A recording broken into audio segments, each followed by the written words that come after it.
दोषों को सुधार लो, नाम से प्रीति हो जाएगी। कौन से 8 दोष हैं? बोले सबसे पहला है आलस्य, दूसरा है विलासिता, तीसरा है प्रसिद्धि, चौथा है मान बढ़ाई, पांचवा है अपने में गुरुपन, मैं गुरु हूं, छठा है बाहरी दिखावा, सातवां है परदोष चिंतन, और आठवां है सांसारिक कार्यों को सत्य मान के करना।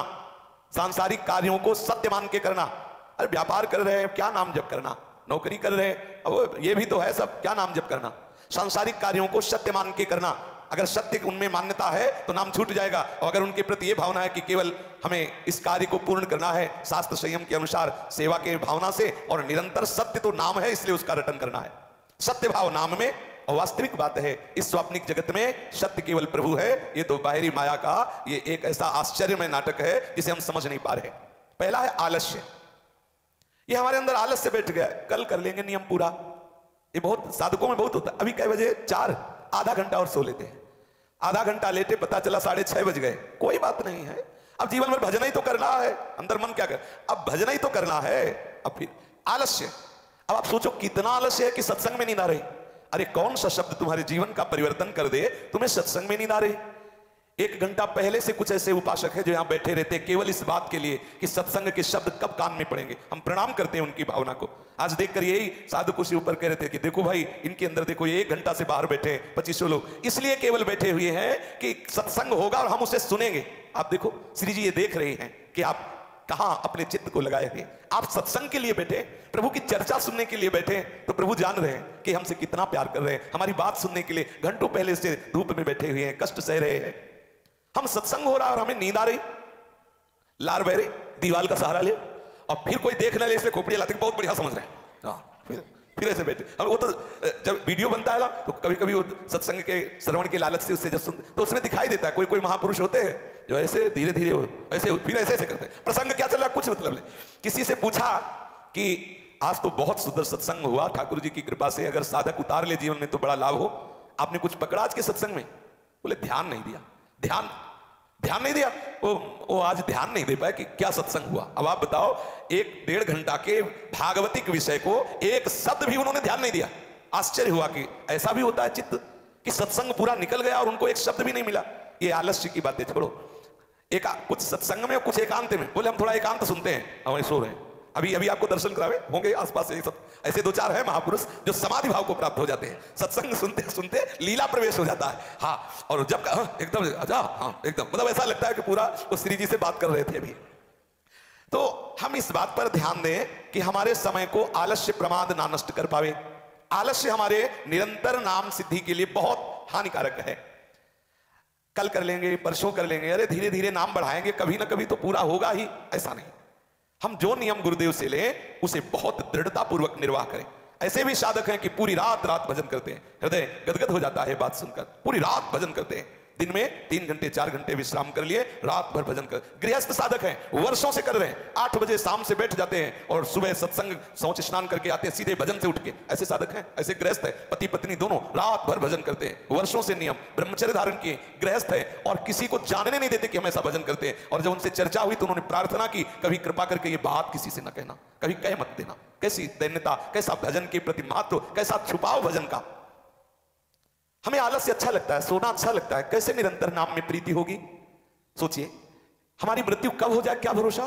कौन सी घड़ी हमारे हृदय में कौन से रोग को उत्पन्न कर दे, शरीर में हृदय में कौन वासना जागृत कर दे, कौन सी घटना। अरे डरो, बहुत अमूल्य जीवन है, डरो इस बात से कि हम इस जीवन को खो न दें। श्रद्धावान पुरुष आलस्य के कारण उद्देश्य सिद्धि में बाधा सह नहीं पाता। जो श्रद्धावान पुरुष है, जिसके हृदय में श्रद्धा हो चुकी कि मैं निरंतर नाम जप करूं, उसे आलस्य बर्दाश्त नहीं होता, वो विकल होने लगता है। कैसे दूर हो, क्या करूं जो मुझे आलस्य न सताए? बस यही उसके आलस्य को दूर कर देता है। आलस्य दूर करने की औषधि क्या करूं कि आलस्य दूर हो जाए? ये हृदय में विकलता हुई कि आलस्य हटने लगेगा, इसके लिए कोई दवा नहीं कि ये टेबलेट खा लो। तुम्हारे अंदर विकलता हो, तुम्हारे अंदर ऐसी विकलता हो कि अब हमारे हृदय को ये बर्दाश्त नहीं हो रहा कि नाम। कभी कभी ऐसा भी जब होता है कि माला पकड़े हैं, घंटों हो गए, वो पूरे नहीं हो रहा, मुंह खुला हुआ है। ऐसे भी है, कभी कभी ऐसा होता है कि छूट गया माला, फिर ऐसे ध्यान छूट जा। बड़ी आलस्य की बड़ी बड़ी विचित्र वृत्तियां उदय होती हैं जब भजन मार्ग में बढ़ता है साधक। तत्परता की कमी के कारण, श्रद्धा की कमी के कारण, महत्व बुद्धि की कमी के कारण, भगवान नाम में प्रीति ना होने के कारण ये नींद हमें सताती है, ये आलस्य हमें परास्त कर देता है। आलस्य सदा यही भावना उत्पन्न कराता रहे, क्या पीछे कर लेंगे और बहुत तो समय है, थोड़ा सोने दो, चलो जाओ। सोने में प्रीति होना ये बहुत हानिकारक है। निरंतर नाम जपने के लिए हमें आलस्य से लड़ना होगा, और आलस्य से लड़ने के लिए थोड़ा भोजन कम करना होगा। दबा दबा के पूरा गले तक नहीं, थोड़ा थोड़ा संयम से रहिए। एक नियम बना लीजिए, आपको अगर 4 माधुकरी से काम चल जाता है रोटी से, तो 5वीं मत पाइए। और पदार्थ अगर है तो उन 4 में कम कर दीजिए, 3 कर लीजिए और पदार्थ। बहुत सावधानी से, कितना खाओगे, बहुत परेशानी है। कभी कभी जीव होता है, रोज पाओ रोज, उसके निकालने की समस्या। बोले कब्ज से परेशान है, बड़ी सब मतलब पूछो मत, और इसे सुख मानते हैं, इसे सुख मान। अब खूब बढ़िया रायता और ये सब पाए हुए एसिडिटी गले तक जल रहा है, उसे सुख मान रहे। अरे थोड़ा कम पाओ और संयम से रहो। भोजन का थोड़ा सा मित आहार, थोड़ा नियम संयम की एक दिनचर्या बना लो कि हमें इतना इतना ऐसे, तो आलस्य पर आप काबू कर सकते हैं। आलस्य, प्रमाद, जम्हाई, तंद्रा, ये हमारे भजन में बहुत बाधक है। अतएव इसको शत्रु मानकर इससे लड़ो, परास्त मत हो, लड़ो इससे। भजन के समय नींद आ रही, खड़े हो जाओ, टहलने लगो, पानी से फिर मुंह धो लो, फिर ऐसा लड़ो। एक युद्ध है ये आलस्य तुम्हें परास्त न कर पावे, वो हर उपाय करो। दूसरा है विलासिता। विलासिता का अर्थ होता है शौकीनी। ये जो शौकीनी स्वभाव के लोग होते हैं, विलासिता स्वभाव के होते हैं, वो ज्यादातर अपनी पसंद की सामग्रियों में ही अपने मन को लगाते हैं। ऐसा भोजन बन जाए, ऐसा कमरा होना चाहिए, वास्तु विज्ञान से इस तरह से, ऐसा पलंग होना चाहिए, ऐसा सोफा होना, इसी में एक एक दीवार की रंगाई पुताई और पूरा मकान देख रहे हैं। अरे भाई सावधान, ये मकान नहीं टिकेगा तो उस मकान का क्या महत्व है। ज्यादा नहीं, श्री जी जहां विराजमान है वहां स्वच्छ साफ ऐसे, और ज्यादा समय भजन में लगाओ, इसी में मत लगाओ। पूरे दीवालों के देखने में ही अपना समय नष्ट मत करो। केवल वस्त्र, केवल खान पान, केवल श्रृंगार, केवल नाना प्रकार की भोग विलासिता में यदि आप अपने चित्त को लगाएंगे तो भजन नहीं हो पाएगा। जो हमें चीजें पसंद है वो अधिक से अधिक हमारे पास रहें, ये लक्षण है विलासिता वाली बुद्धि का। जो जो हमें प्रिय है, खान पान, देखना, सुनना, पहनना, ओढ़ना आदि, वो सब सामग्री अधिक मात्रा में हमारे पास रहे। हम जा रहे थे, खूब सजा श्रृंगारित होना चाहिए, हमारा शरीर बिल्कुल फिट श्रृंगारित होना चाहिए। हाँ, एकदम क्रीच, एकदम सब ऐसे, दूर से निकले तो लगे कोई गया है। यहाँ सब परफ्यूम लगा के ऐसे पूरा, और माला बढ़िया, वो भी मतलब अच्छी क्वालिटी का, और उसमें मोती भी ऐसे हो कि एक बार कोई देखे कि हाँ मोती, ये बहुत संभल करके, सावधान। ये बुद्धि विलासिता में, शौकीनी में फंसा देगी। अच्छा, अब जो विरक्त भाव में चले तो बोले सबसे अलग पहनावा, सबसे अलग, मतलब दूर से लगे कि ये कुछ है अलग, ऐसा सबसे अलग। वो नए नए तरह के फैशन, नए नए तरह, मतलब अलग डिजाइन, अलग, वो सब बड़ा विचित्र भगवान का लीला विलास है। संभल के, वो सारा का सारा दिमाग सलाह बैठ के होती है कि आज कौन सी पोशाक, कैसे क्या, कैसे किधर को क्या होना चाहिए, वो सब पूरा सेटिंग फिटिंग इतने में ले। अंदर क्या हो रहा है, बहिर्मुक्ता में सारी की सारी वृत्ति जारी। सावधान, इस शरीर से हमें उदास होना है, इस शरीर की विलासिता से हमारी वृत्ति हटे, और स्वरूप चिंतन में, प्रिया प्रीतम के नाम में, प्रिया प्रीतम के रूप में, लीला में, इसमें हमारे अंतर्मुक्ता में डूबे, लीला चिंतन में डूबे, नाम चिंतन में डूबे। ये असत्य है शरीर, ये असत्य है भोग विलासिता, ज्यादा समय इसमें बर्बाद मत करो। जिनका मन इस बात में राजी हो गया है, खान पान, पहनना ओढ़ना, ऐसा सब विलासिता में, उनका निरंतर भजन में रुचि नहीं हो सकती। देखो ये महापुरुषों के वचन है। शौकीन उपासक को धन का गुलाम बना देता है, चाहिए इतना तो चाहिए ही, और इतना चाहिए तो बाबूजी के आगे हाथ जोड़ना पड़ेगा। चाहे जितनी आप अंदर से ऐठ रखते हो, यदि भोग विलासिता में चित्तवृत्ति जाएगी तो फिर भोगी विलासी पुरुषों का आश्रय लेना होगा। क्योंकि अनावश्यक भोगों को ठाकुर जी नहीं देते, आवश्यक संपूर्ण सृष्टि की भोग सामग्री को भगवान की तरफ से व्यवस्था होती है। ध्यान देना, जैसे हमें अत्यंत आवश्यक है ऑक्सीजन, वायु, सबको फ्री है। अत्यंत आवश्यक है जल, देखो जल की व्यवस्था है। आकाश, अवकाश, आकाश से ही मिलता है। जो हमें अत्यंत आवश्यक है वो भगवान के विधान से है। अगर हमें अन्न आवश्यक है तो आप धैर्य धारण करो, प्रभु की तरफ से मिलेगा। अजगर करे न चाकरी, पंछी करे न काम, दास मलुका कह गए सबके दातारा। मलुक दास जी को किसी संत ने बताया कि भगवान देते, तो उनका बिना किए देते। ऐसे लोग तर्क करते हैं, तो राधा राधा जपो सब अपने आप हो जाएगा, कैसा बेकार है, ऐसा लोग कहते हैं। अरे राधा राधा जपो तो इतनी सामर्थ्य आ जाएगी कि नई सृष्टि रचना करोगे। विश्वामित्र जी मंत्र के ही प्रभाव से नवीन स्वर्ग की सृष्टि कर रहे थे, वो तो विघ्न पड़ गया। नहीं तो ऐसी क्या नहीं हो सकता मंत्र से, नाम से, भगवत चरणारविंद के चिंतन से। मलुकदास जी महान पुरुष हुए हैं, उनके मन में जिज्ञासा उठी कि मैं इसका अनुभव कर लूं। अगर यह अनुभव होता है संत की बात का तो मैं आजीवन के लिए संत बन जाऊंगा, और अगर अनुभव नहीं होता तो महात्मा लोग झूठी बात कहते हैं। एकांत में गए जंगल में, जहां बहुत से ज्वार आदि के खेत भी थे। बीच में एक बट वृक्ष बड़ा था, उसमें चढ़ के बैठ गए और बोले देखते हैं कि भगवान कैसे देता है।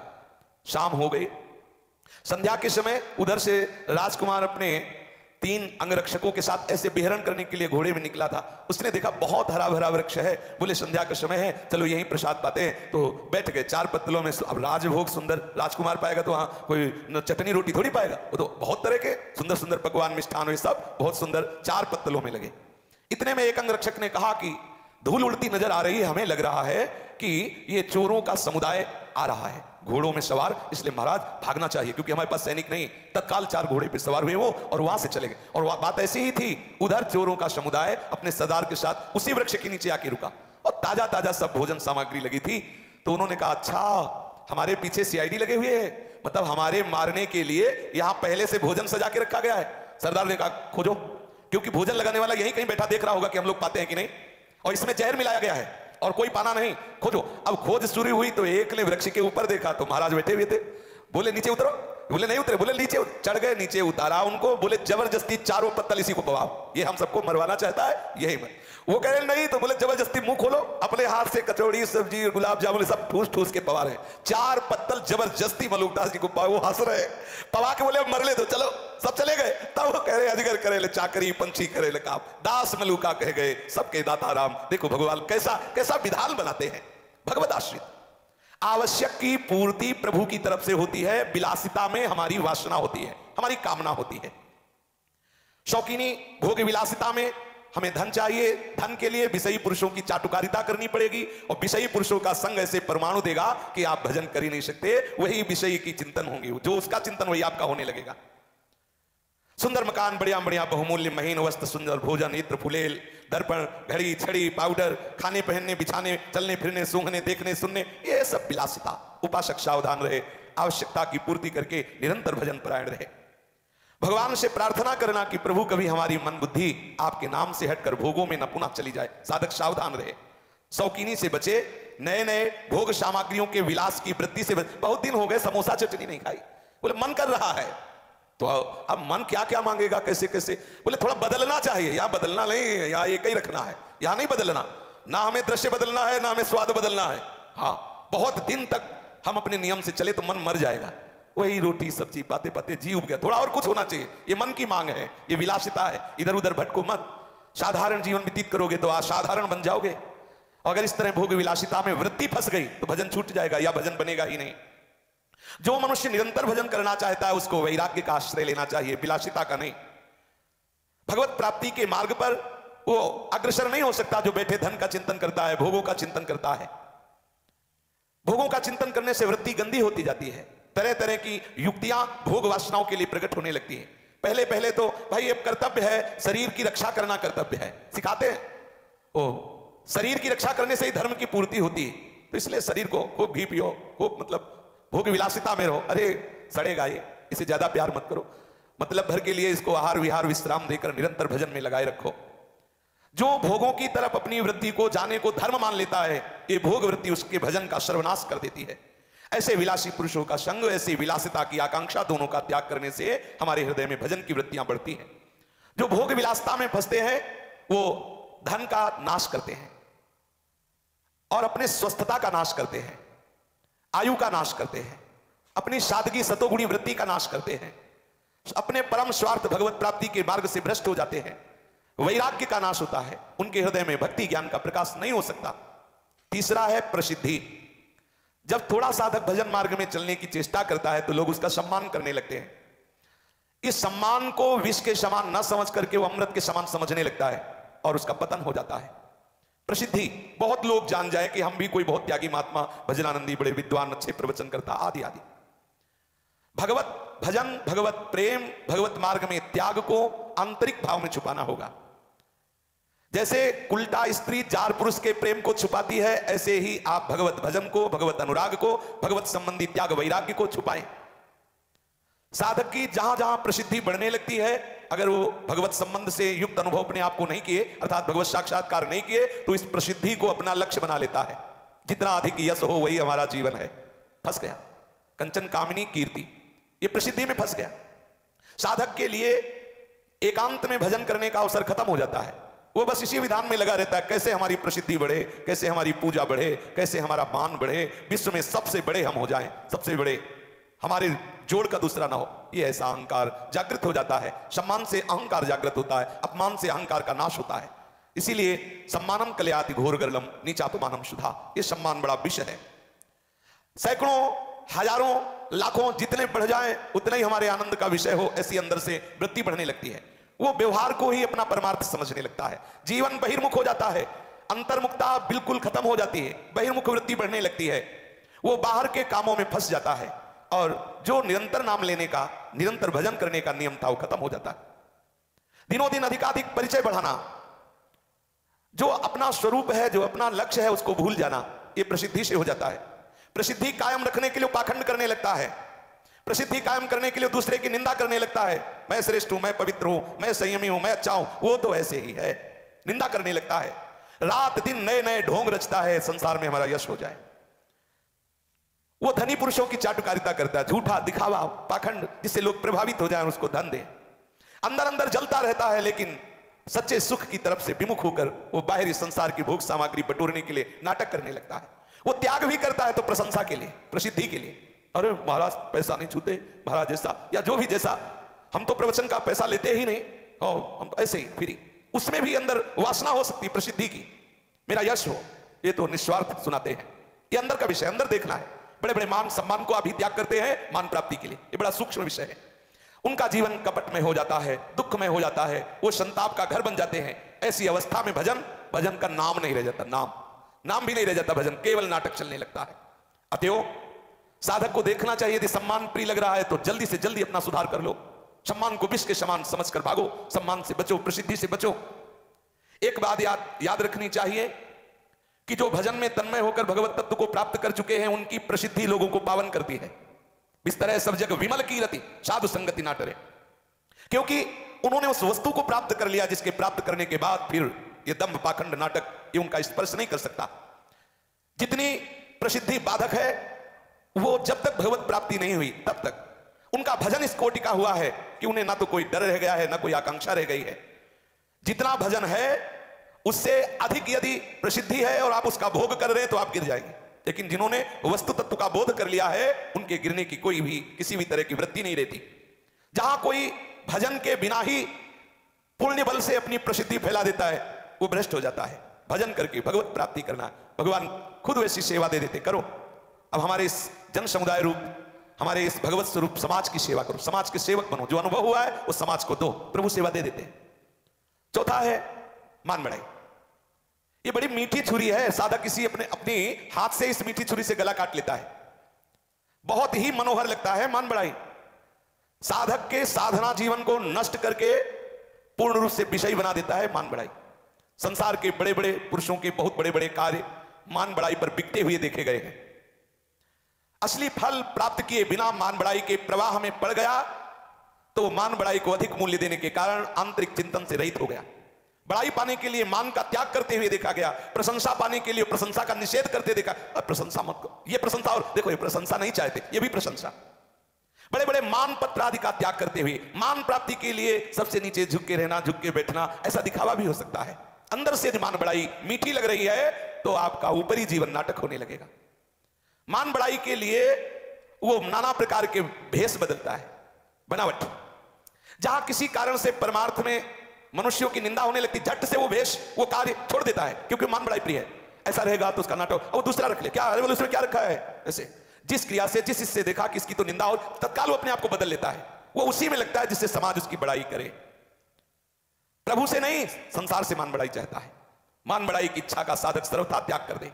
सावधान रहे, ये वासना बहुत ही छिपी रहती है, इसका अस्तित्व का पता नहीं लगता। मालूम होता है हम बड़ाई के लिए काम नहीं कर रहे, परंतु इसका पता तब चलेगा जब आपकी निंदा होने लगेगी और आप फिर उसी को करो जिस मार्ग में लगे हो, जो कर रहे हो भगवत मार्ग के कार्य। आपकी भरपूर निंदा शुरू हुई लेकिन आप डिगो नहीं, आनंद पूर्वक उसी मार्ग में चलते रहो। तो है कि आप मन बढ़ाई की आकांक्षा ही नहीं कर रहे थे, इसलिए निंदा आपको गिरानी होगी। निंदा होती है निंदा, क्योंकि निंदा ना हो तो ऊपर भूमिका में पहुंचेगा ही नहीं साधक। ये निंदा रूपी कृपा ही साधक को ऊपर की भूमिका पे आरूढ़ करती है।